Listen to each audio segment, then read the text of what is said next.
반갑습니다.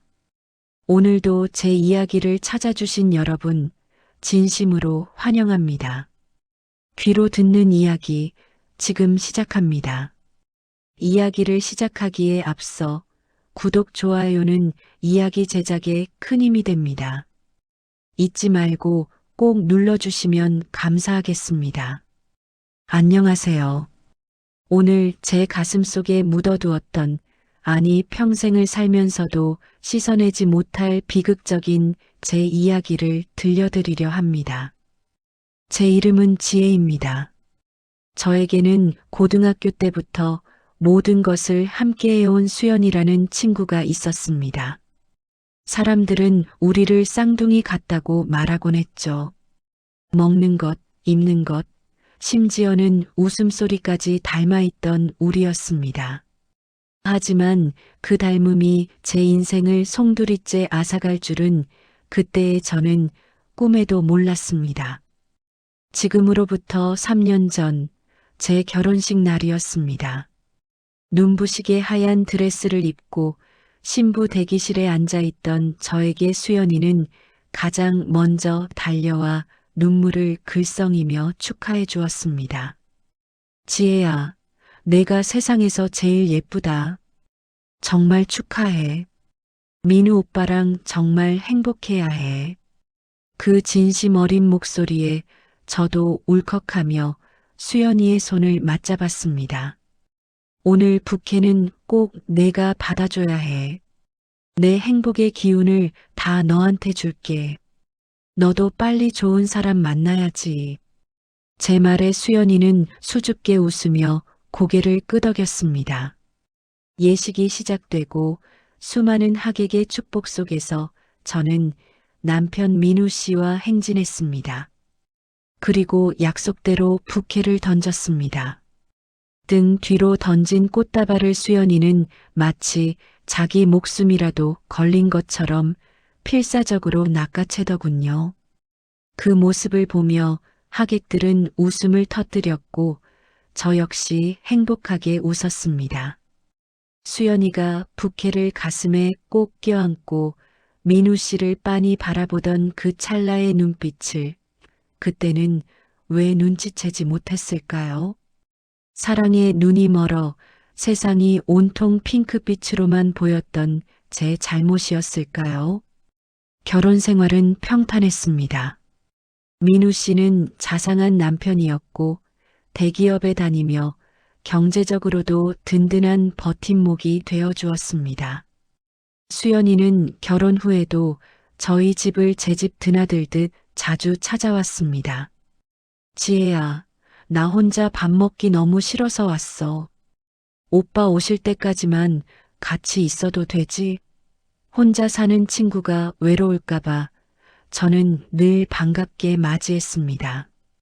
남편도 수연이를 처제처럼 살갑게 대했습니다. 셋이서 저녁을 먹고 맥주를 마시며 웃고 떠드는 시간들이 저는 마냥 즐거웠습니다. 어느 날이었습니다. 민우 씨가 유독 회식이 잦아지기 시작했습니다. 피곤함에 절어들어온 남편을 위해 꿀물을 타주고 셔츠를 받아드는데 낯선 향기가 코끝을 스쳤습니다. 제가 쓰는 것과는 확연히 다른 아주 달콤하면서도 진한 장미 향이었습니다. 여보, 향수 바꿨어? 아니면 누구 향수가 배었나 봐. 향이 되게 강하네. 제 물음에 남편은 순간 멈칫하더니 이내 짜증 섞인 목소리로 대답했습니다. 몰라, 회식 자리에 여자 직원들이 많아서 그런가 보지. 피곤하니까 나중에 얘기하자. 평소라면 다정하게 대답했을 남편의 날 선 반응에 저는 가슴 한구석이 서늘해졌습니다. 그 즈음부터 수연이의 연락도 뜸해졌습니다. 늘 먼저 전화를 걸어 수다를 떨던 아이가 제가 먼저 연락을 해도 바쁘다는 핑계로 서둘러 끊곤 했습니다. 그러던 어느 주말 남편이 급한 출장이라며 짐을 싸서 나갔습니다. 혼자 남은 집이 너무 적막해서 수연이에게 전화를 걸었지만 전원이 꺼져 있었습니다. 기분이 묘했습니다. 가슴속에서 알 수 없는 불안감이 피어올랐습니다. 설마 아니겠지. 내가 너무 예민한 거겠지. 스스로를 다독이며 거실을 청소하던 중 소파 밑에서 반짝이는 무언가를 발견했습니다. 그것은 수연이가 늘 몸신처럼 아끼던 제가 생일 선물로 사준 이니셜 귀걸이였습니다. 심장이 미친 듯이 뛰기 시작했습니다. 이 귀걸이가 왜 우리 집 소파 밑에 있을까? 수연이가 마지막으로 우리 집에 온 건 일주일 전이었고, 그때 분명 두 쪽 다 하고 있는 걸 봤는데 말입니다. 손이 벌벌 떨렸습니다. 저는 홀린 듯 남편의 서재로 향했습니다. 평소 남편은 서재 컴퓨터에 비번을 걸어두지 않았습니다. 그런데 그날따라 굳게 잠겨 있는 로그인 화면이 저를 비웃는 것 같았습니다. 저는 남편과 수연이의 생일을 조합해 비번을 눌러보았습니다. 그리고 세 번째 시도 만에 화면이 열렸습니다. 메신저 창에는 차마 눈을 뜨고 볼 수 없는 대화들이 가득했습니다. 자기야, 지혜는 눈치채지 못한 것 같아. 어제 호텔 너무 좋았어. 보고 싶어 미치겠어. 수연이의 프로필 사진은 제가 준 부케를 말려 유리병에 담아둔 사진이었습니다. 그리고 그 옆에는 민우 씨의 답장이 적혀 있었습니다. 나도 어제 정말 행복했어. 지혜한테는 출장 간다고 했으니까 내일 저녁까지 같이 있자. 사랑해, 수연아. 세상이 무너져 내린다는 게 이런 기분일까요? 눈앞이 캄캄해지고 숨을 쉴 수가 없었습니다. 제가 가장 믿었던 두 사람이 제 등 뒤에서 칼을 꽂고 있었습니다. 부케를 받으며 제 행복을 빌어주던 그 손으로 제 남편을 만지고 있었습니다. 저는 그 자리에 주저앉아 짐승 같은 소리를 내며 울었습니다. 배신감에 몸이 떨려 제대로 서 있을 수도 없었습니다. 하지만 이대로 무너질 수는 없었습니다. 저들을 그냥 행복하게 둘 수는 없었습니다. 저는 눈물을 닦고 남편의 차 블랙박스 칩을 확인했습니다. 영상 속에는 차 안에서 거침없이 애정 행각을 벌이는 두 사람의 모습이 고스란히 담겨 있었습니다. 지혜는 너무 착해서 문제야. 우리가 이렇게 옆에 있어도 아무것도 모르잖아. 수연이의 깔깔거리는 웃음소리에 소름이 끼쳤습니다. 민우 씨는 수연이의 머리를 쓰다듬으며 말했습니다. 조금만 기다려. 정리가 되면 너한테 갈게. 정리라니요. 저와의 결혼 생활을 정리하겠다는 뜻이었습니다. 저는 그 길로 두 사람이 있다는 호텔로 향했습니다. 로비에 앉아 그들이 나오기를 기다렸습니다. 몇 시간이 지났을까요? 다정하게 팔짱을 끼고 나오는 두 사람의 모습이 보였습니다. 수연이는 세상에서 가장 행복한 여자 같은 표정을 짓고 있었고, 제 남편은 그런 수연이를 보며 꿀이 떨어지는 눈빛을 보내고 있었습니다. 저는 떨리는 다리에 힘을 주고 그들 앞을 가로막았습니다. 제 등장을 전혀 예상치 못한 두 사람의 얼굴이 순식간에 하얗게 질렸습니다. 지혜야, 내가 여기 왜 있어? 민우 씨의 목소리가 떨렸습니다. 수연이는 제 시선을 피하며 남편의 팔을 슬그머니 놓았습니다. 저는 아무 말 없이 수연이의 뺨을 세게 내리쳤습니다. 고요한 호텔 로비의 찰진 소리가 울려 퍼졌습니다. 내가 어떻게 나한테 이럴 수 있어? 내가 받은 부케가 이런 의미였니? 제 사유의 수연이는 고개를 푹 숙인 채 입술만 깨물었습니다. 민우 씨가 앞을 가로막으며 저를 밀쳤습니다. 일단 진정해. 여기서 이러지 말고 나가서 얘기하자. 진정하라고? 지금 이 상황에서 진정하라는 말이 나와? 저는 가방에서 블랙박스 영상이 담긴 USB와 아까 찾은 귀걸이를 바닥에 던졌습니다. 더러운 것들, 너희가 저지른 짓 다 알고 왔어. 여기서 끝낼 줄 알았지? 아니, 이제부터 시작이야. 나는 너희 두 사람 절대로 가만 안 둬. 수연이는 바닥에 떨어진 귀걸이를 보며 눈물을 흘리기 시작했습니다. 지혜야, 미안해. 내가 정말 죽을 죄를 지었어. 하지만 오빠를 정말 사랑해. 사랑이라는 그 역겨운 단어가 수연이의 입에서 나오자 저는 구역질이 났습니다. 집으로 돌아온 저는 짐을 싸기 시작했습니다. 하지만 이 집에서 나갈 사람은 제가 아니었습니다. 저는 남편의 옷가지를 모두 거실 바닥에 던져버리고 현관문 도어락 비번을 바꿨습니다. 그리고 시부모님과 친정 부모님, 그리고 우리 모두의 지인들이 단톡방에 증거 사진과 영상을 올렸습니다. 순식간에 핸드폰이 불통이 될 정도로 연락이 쏟아졌습니다. 남편은 문 밖에서 문을 두드리며 소리를 질렀고 수연이는 잘못했다며 장문의 메시지를 보냈습니다. 하지만 제 마음은 이미 얼음장처럼 차갑게 식어버린 뒤였습니다.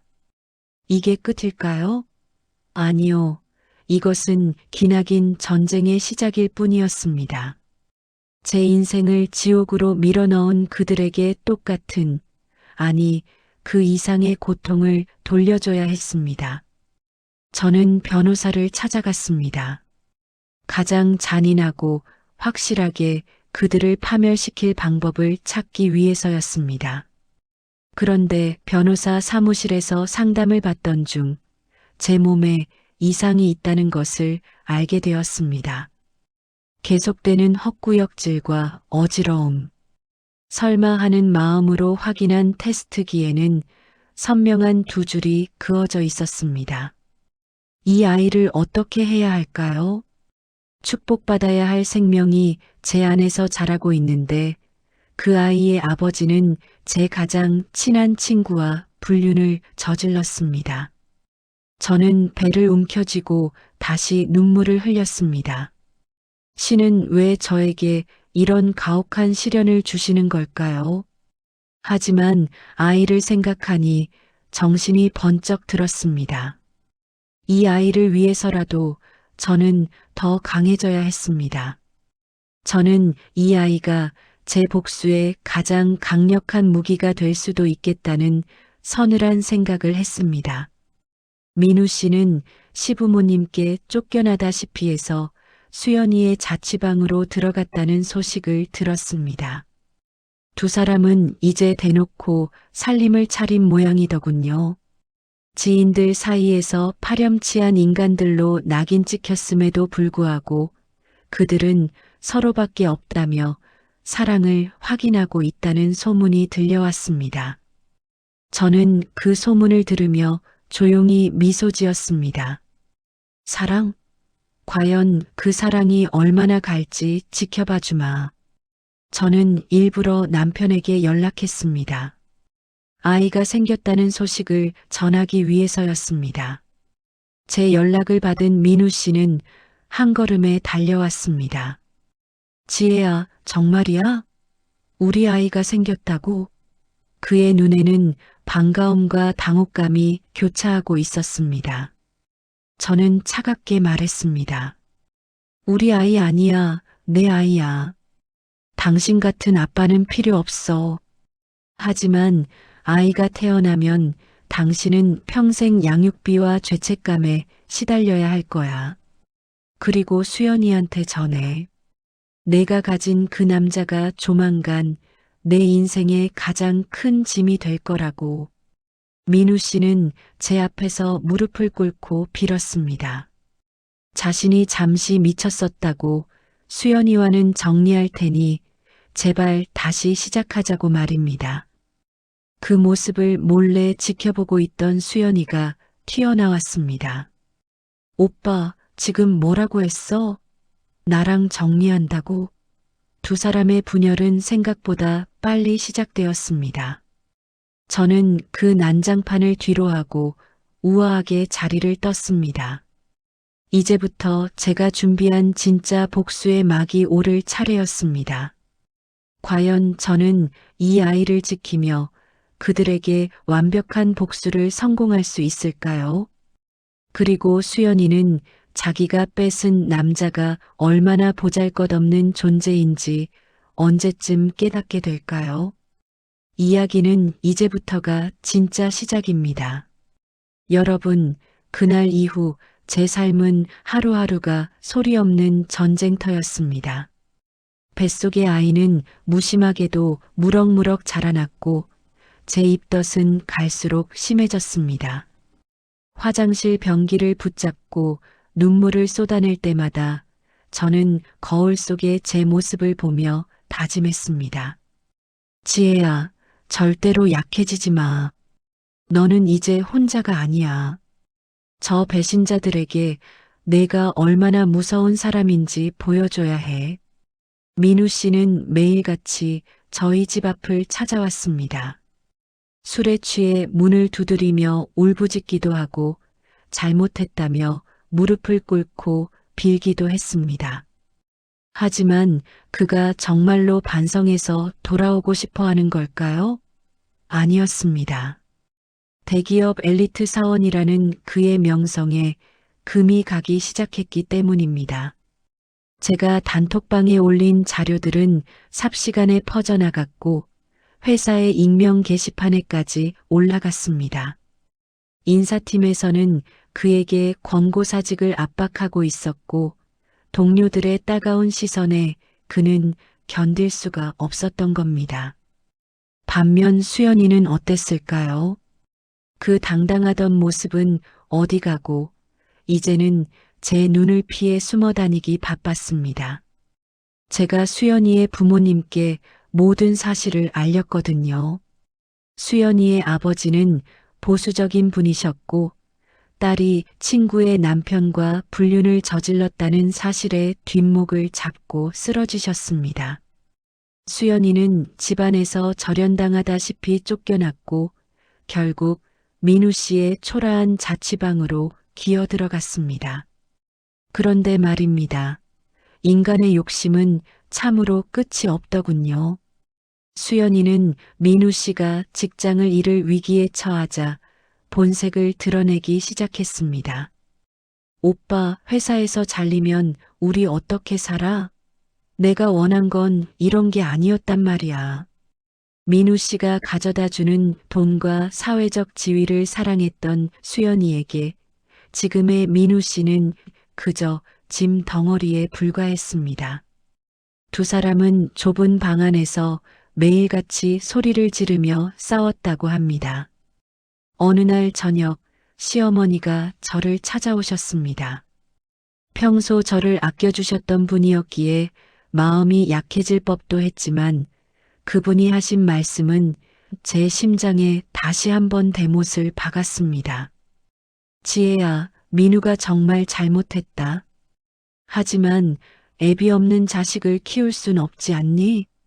그 여우 같은 년은 우리가 어떻게든 떼어낼 테니까 아이를 생각해서라도 한 번만 눈 딱 감고 받아주면 안 되겠니? 저는 차갑게 웃으며 시어머니의 손을 뿌리쳤습니다. 어머니, 제 아이에게 그런 파렴치한 아빠를 만들어주고 싶지 않아요. 그리고 그 사람 이미 끝났어요. 저는 법대로 할 겁니다. 위자료는 물론이고 이 집 명의도 제 이름으로 돌려놓으라고 하세요. 시어머니는 제 단호한 태도에 당황하시더니 이내 본색을 드러내며 악담을 퍼부으셨습니다. 너 독하다, 독해. 그래, 혼자 잘 먹고 잘 살아봐라. 그렇게 시어머니가 돌아가시고 난 뒤 저는 변호사를 통해 정식으로 이혼 소송을 제기했습니다. 상간녀 소송도 함께 진행했죠. 수연이에게는 제가 당한 고통만큼의 경제적 타격을 입혀줄 생각이었습니다. 그런데 소송 서류가 전달되던 날 수연이가 제 집 앞으로 찾아왔습니다. 몰골이 말이 아니더군요. 화장은 번져 있고 옷은 구질구질했습니다. 지혜야, 제발 소송만은 취하해줘. 나 진짜 돈 없어. 부모님도 나 안 본대. 오빠도 이제 돈 한 푼 못 벌어오는데 나보고 어떡하라는 거야? 수연이는 제 바지가랑이를 붙잡고 늘어졌습니다. 저는 그 손을 차갑게 내려다보며 말했습니다. 내가 내 남편 가졌을 때는 이런 일 생각 안 했니? 부캐까지 받아가며 나를 비웃었을 때 내 인생이 이렇게 될 줄 몰랐냐고. 그때였습니다. 수연이의 눈빛이 순식간에 번뜩이더니 제 배를 뚫어지게 쳐다보더군요. 그 아이, 민우 오빠 아이 맞긴 해? 혹시 다른 남자애 아니야? 제가 가장 두려워했던 말이 수연이의 입에서 나왔습니다. 수연이는 미친 듯이 웃으며 소리를 질렀습니다. 오빠도 의심하고 있어.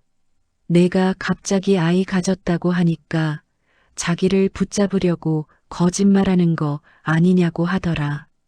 저는 온몸의 피가 거꾸로 솟는 기분이었습니다.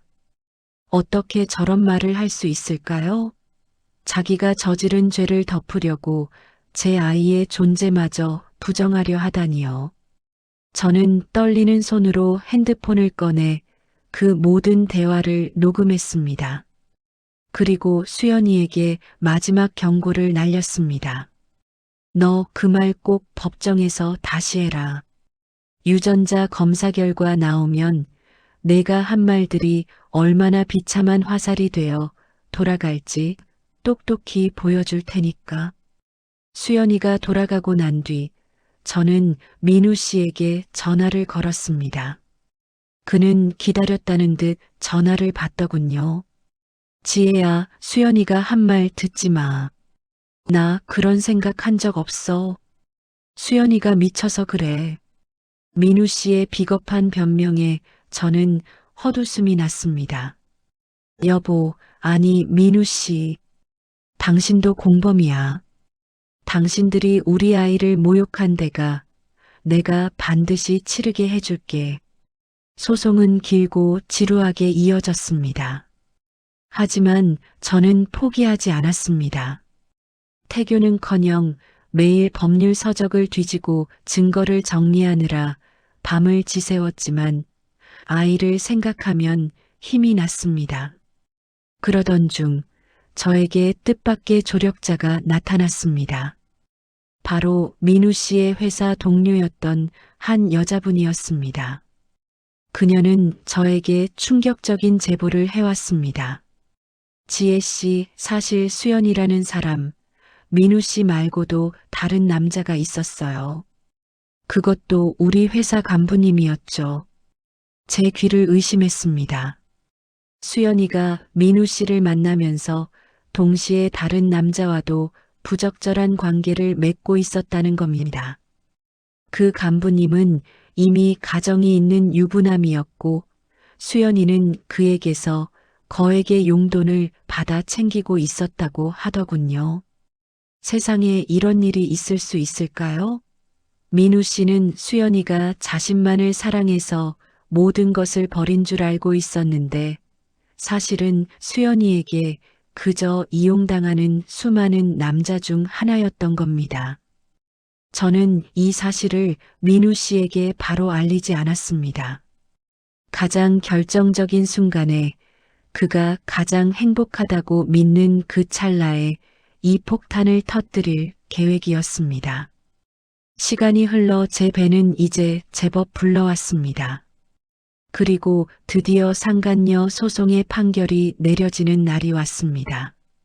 수연이는 법정에서도 끝까지 반럽하며 제 아이의 친자 유무를 물고 늘어졌습니다.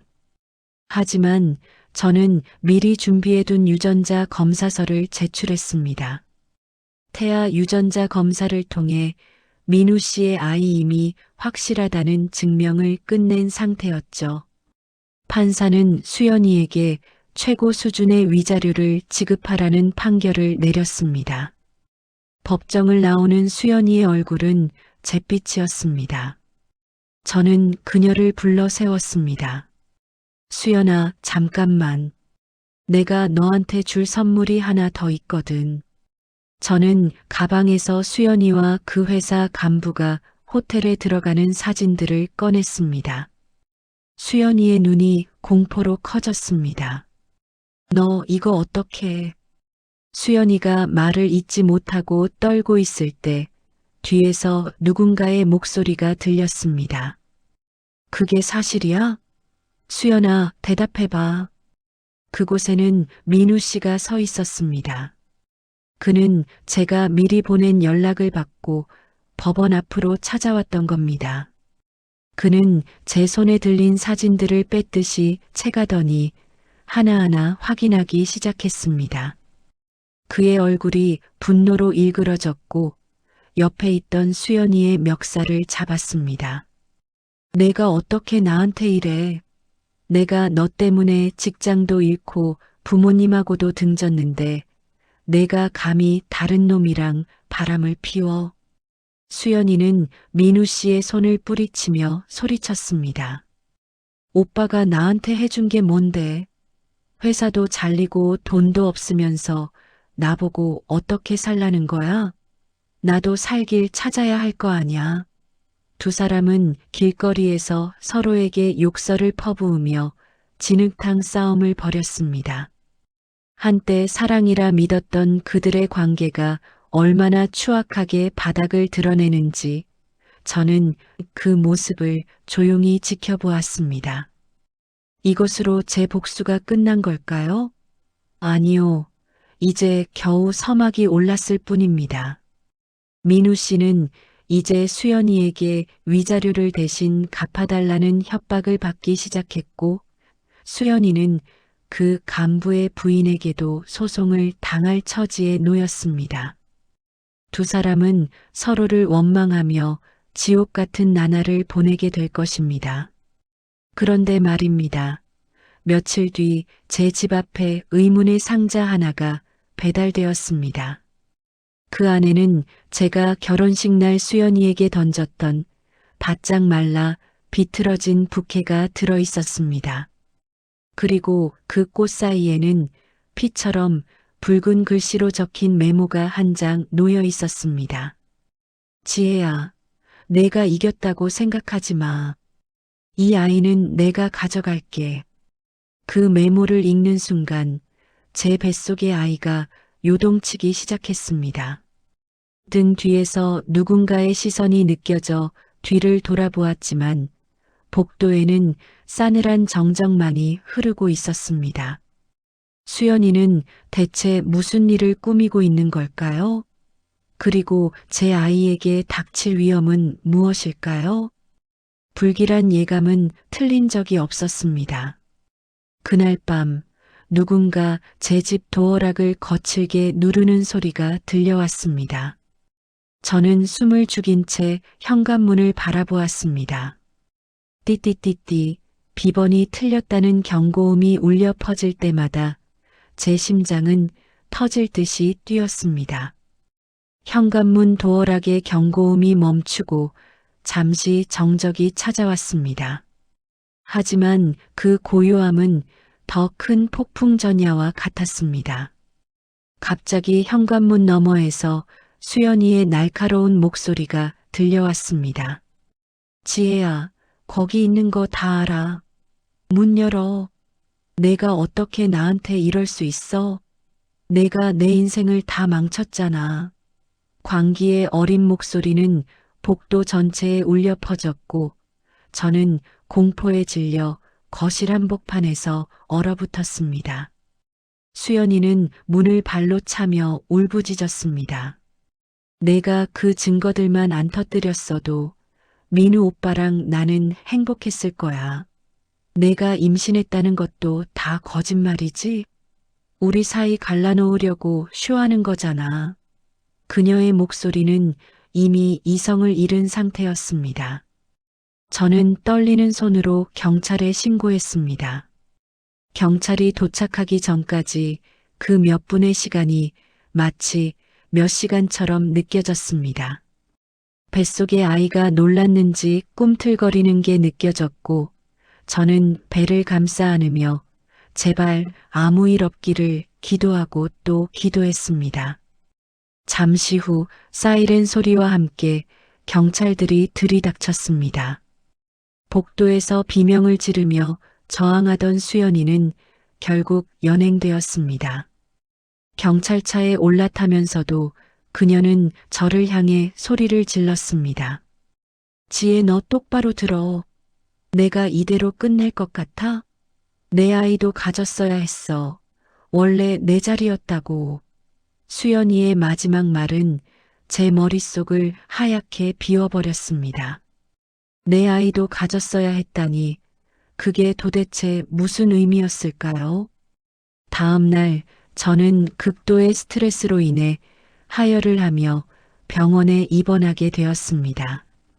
침대에 누워 링거를 맞으며 천장을 바라보는데 지난 10년의 세월이 주마등처럼 스쳐 지나갔습니다.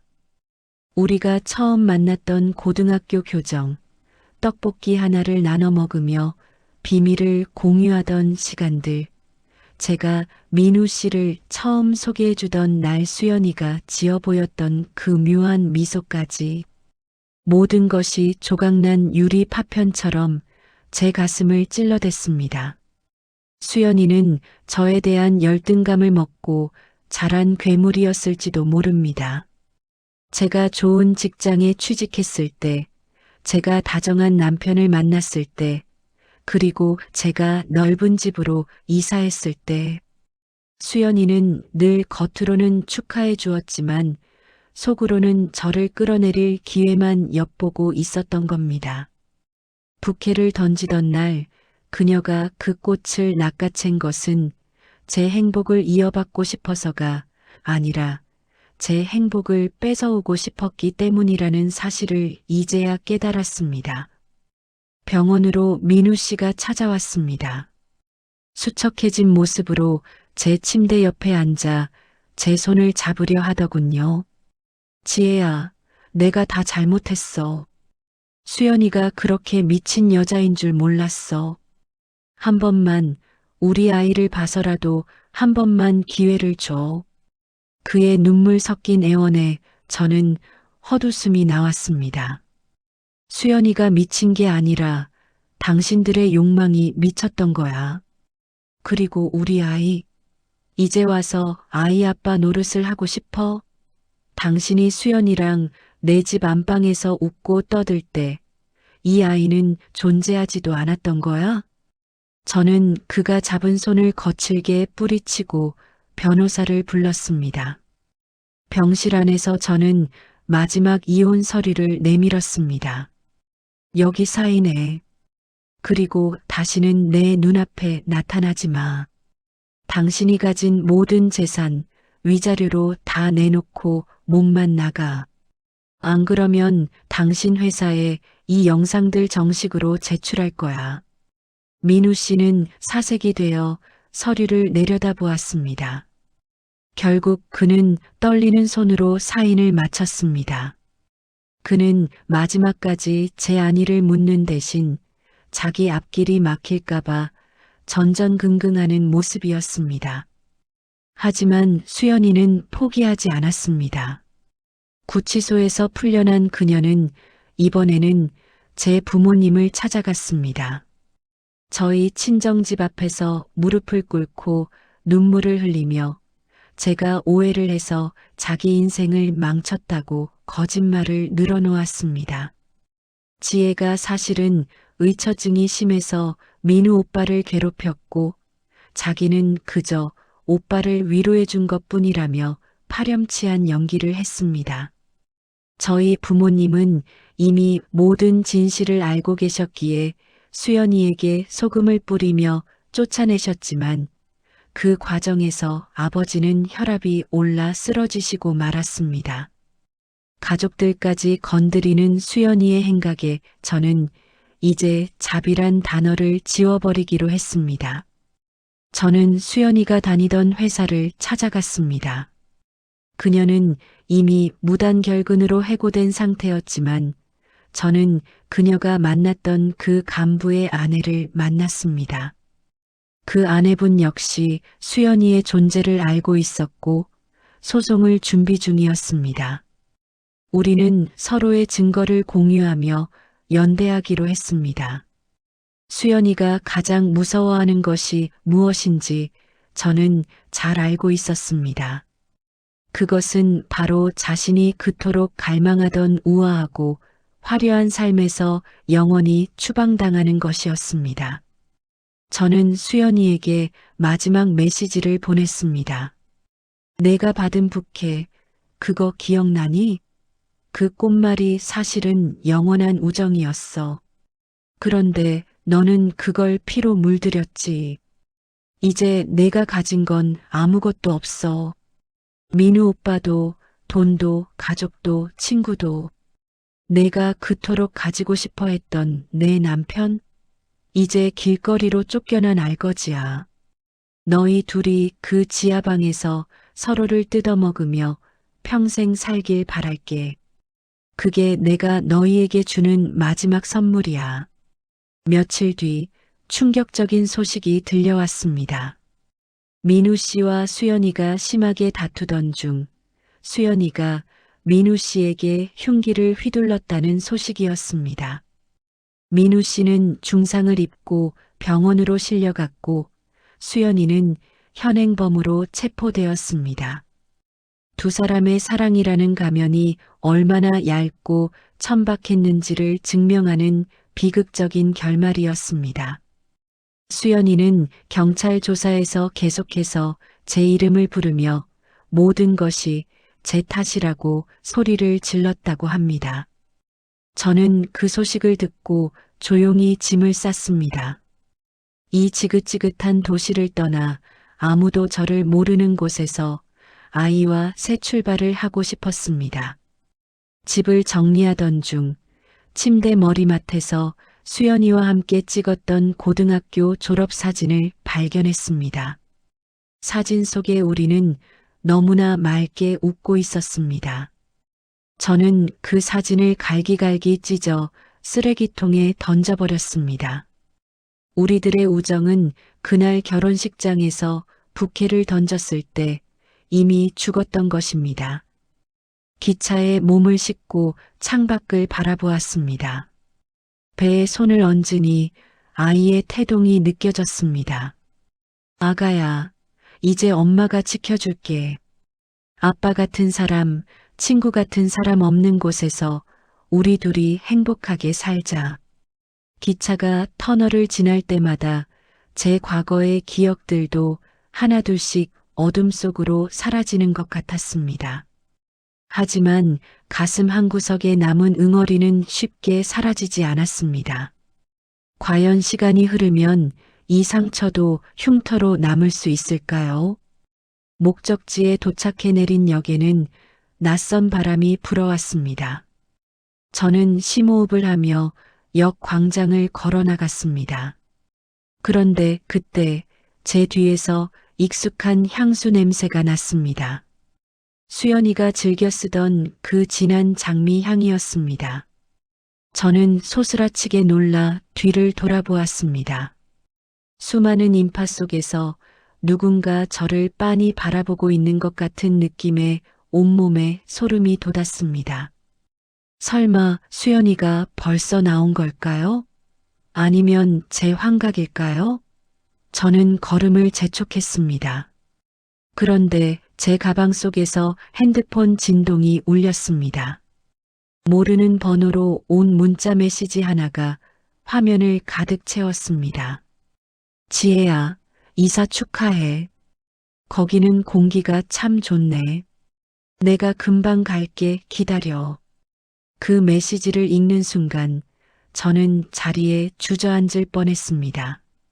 수연이는 아직 구치소에 있어야 하는데 도대체 누가 이런 문자를 보낸 걸까요? 그리고 그녀는 어떻게 제가 여기로 올 줄 알았던 걸까요? 공포가 다시 한번 제 목을 죄어오기 시작했습니다. 이 전쟁은 정말로 끝난 것이 맞을까요?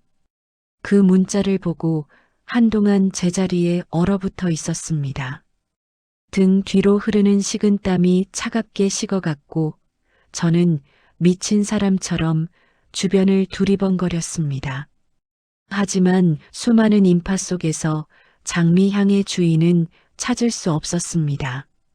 저는 곧장 근처 파출소로 달려갔습니다. 경찰에게 문자를 보여주며 신변 보호를 요청했습니다. 확인 결과 그 문자는 발신 번호 표시 제한으로 조작된 인터넷 메시지였습니다. 수연이는 이미 구치소에 수감된 상태였기에 직접 보낼 수는 없었지만 누군가 그녀의 사주를 받았거나 혹은 제 뒤를 쫓는 또 다른 눈이 있다는 생각에 밤잠을 이룰 수 없었습니다. 조사 결과 그 문자를 보낸 사람은 다름 아닌 민우 씨의 동생, 즉 제 시동생이었습니다. 민우 씨가 수연이의 칼에 맞아 병원 신세를 지게 되자 그 가족들은 화살을 저에게 돌렸던 겁니다. 형수가 형을 버리고 소송까지 해서 이런 비극이 생겼다며 저를 겁주어 합의를 종용하려 했던 비겁한 짓이었습니다. 저는 용서하지 않았습니다. 시동생 역시 협박죄로 고소했고 시댁 식구들과는 정말로 영원한 남남이 되었습니다. 시간이 흘러 저는 연고도 없는 작은 바닷가 마을에서 아이를 낳았습니다. 진통이 시작되고 분만실로 들어가는 순간까지도 저는 혼자였습니다. 하지만 아이의 우렁찬 울음소리를 듣는 순간 제 가슴 속에 남아있던 마지막 도끼와 원망이 눈물과 함께 씻겨 내려가는 기분이었습니다. 핏덩이 같은 아이를 가슴에 안고 저는 결심했습니다. 이 아이에게는 절대로 제 상처를 물려주지 않겠다고, 오로지 사랑만 주며 키우겠다고 말입니다. 수연이는 결국 징역 5년형을 선고받았습니다. 민우 씨는 목숨은 건졌지만 평생 한쪽 팔을 제대로 쓰지 못하는 장애를 입게 되었습니다. 대기업에서는 당연히 해고되었고 시댁에서도 버림받아 시골 부모님 댁에서 폐인처럼 지내고 있다는 소식을 건너들었습니다. 수연이는 교도소 안에서도 정신을 차리지 못하고 제 욕을 하며 소동을 피우고 있다고 하더군요. 하지만 이제 그들의 소식은 저에게 아무런 의미가 없었습니다. 저는 이제 작은 카페를 운영하며 아이와 평화로운 일상을 보내고 있습니다. 아침이면 고소한 커피 향을 맡으며 문을 열고 오후에는 유치원에서 돌아오는 아이를 맞이합니다. 가끔 거울을 보면 예전에 생기 넘치던 제 모습이 다시 보이는 것 같아 미소가 지어집니다. 어느 날 카페 정리를 하다가 문득 예전 결혼식 사진 한 장이 바닥으로 떨어졌습니다. 수연이가 제 부케를 받고 환하게 웃고 있는 사진이었습니다. 예전 같으면 불태워버렸을 사진이지만 이제는 그냥 무덤덤하게 바라볼 수 있게 되었습니다. 수연아, 내가 그토록 가지고 싶어 했던 내 남편과 내 인생은 결국 너에게 독이 되었구나. 부케는 행복을 나누는 선물이었지 빼앗는 전리품이 아니었는데 말이야. 저는 그 사진을 아주 작게 조각내어 바람에 날려보냈습니다. 이제 제 인생의 수연이라는 이름도 민우라는 이름도 더 이상 존재하지 않습니다. 제 곁에는 저를 닮아 환하게 웃는 예쁜 딸아이와 저를 믿고 응원해주는 소중한 이웃들이 있으니까요. 인생이라는 긴 드라마에서 저는 가장 힘든 고비를 넘겼습니다. 때로는 가장 믿었던 사람이 가장 큰 상처를 주기도 하지만 그 상처를 치유하고 다시 일어서는 것 또한 결국 제 자신의 몫이라는 것을 배웠습니다. 저는 이제 누구의 아내도 누구의 친구도 아닌 그저 제 자신으로서의 삶을 당당하게 살아가려 합니다. 제 긴 이야기를 들어주셔서 감사합니다. 여러분도 혹시 지금 감당하기 힘든 배신이나 고통 속에 계신가요? 그렇다면 기억하세요. 어둠이 깊을수록 새벽은 멀지 않았다는 것을요. 그리고 당신을 아프게 한 사람들에게 줄 수 있는 가장 큰 복수는 당신이 보란 듯이 행복해지는 것이라는 사실을 잊지 마세요. 오늘 사연은 여기서 마치겠습니다. 제 이야기가 누군가에게는 작은 위로가, 누군가에게는 용기가 되었기를 바랍니다. 저는 이제 아이와 함께 저녁 산책을 나가보려 합니다. 노을이 참 예쁘게 지고 있네요. 여러분 모두 행복해지시길 진심으로 빌겠습니다. 안녕히 계세요. 제 이야기는 여기서 끝이 났지만 여러분의 응원이 있다면 다음에는 더 희망차고 밝은 이야기로 찾아뵙고 싶습니다. 혹시 제 이후의 삶이나 아이와의 성장 이야기가 궁금하시다면 말씀해 주세요. 언제든 따뜻한 차 한 잔 나누는 기분으로 다시 찾아오겠습니다. 조심히 돌아가세요.